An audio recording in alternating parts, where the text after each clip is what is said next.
جو ख्वाजा आसफ साहब की स्टेटमेंट है वो मैं इस बात पे सिर्फ ये कहूंगी कि इस्तेकाम पाकिस्तान पार्टी एक इंडिपेंडेंट पार्टी है जिसका अपना एक मैनिफेस्टो है, जिसके अपने ऑब्जेक्टिव्स हैं और एक ऐसी काज है जिस पे हम समझते हैं कि पाकिस्तान को इकट्ठा करके यूनाइटेड पाकिस्तान के साथ हम इस्तेकाम पाकिस्तान की तरफ बढ़े।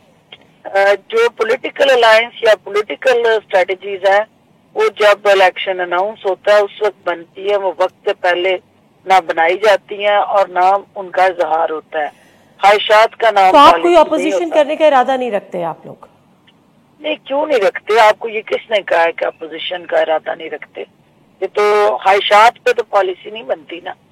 पॉलिसी जो है वो ग्राउंड रियलिटीज और जमीनी हकायक के साथ साथ जो आपकी पॉलिटिकल सिनेरियो और सिचुएशन है और जो नेशनल इंटरेस्ट है उसको देख के बनती है।